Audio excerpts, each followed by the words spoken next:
Basta bugnaw-bugnaw jud ang panahon, lami sa jud kaayo ikaon niya musul sa niya tong crave guys. So naaday mi karon sa barracks guys para mo kaon og panihapon na sad. So diri day sa barracks guys, sa wala kahibalo daghang kayog mga stall food diri. So daghang kay kag mapilian o gusto kag musulay arena diri sa may carbon diri ra ninyo makitaan.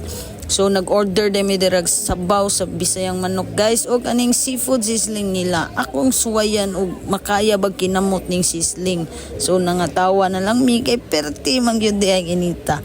Pero lagi kay badlungon man gyud ta ato jud nang gikinamot. Pasikat man kay ta nga tawo.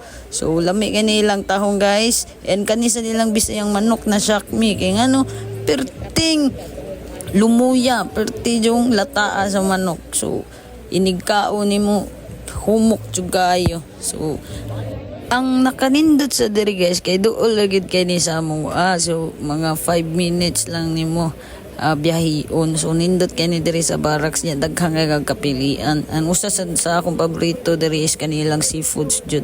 So the best jud kay nilang seafoods diri. Bisag asa ka nga stall lami gyud sila. And sa sige na ko kaon dira guys, nag-hunting na sa day si Mina na sa day siya nakitaan. So nakakita siya bagoong seat. Ay pagduha-duha to dayon siyang palitan. So approve sa iya sweet and spicy bagoong.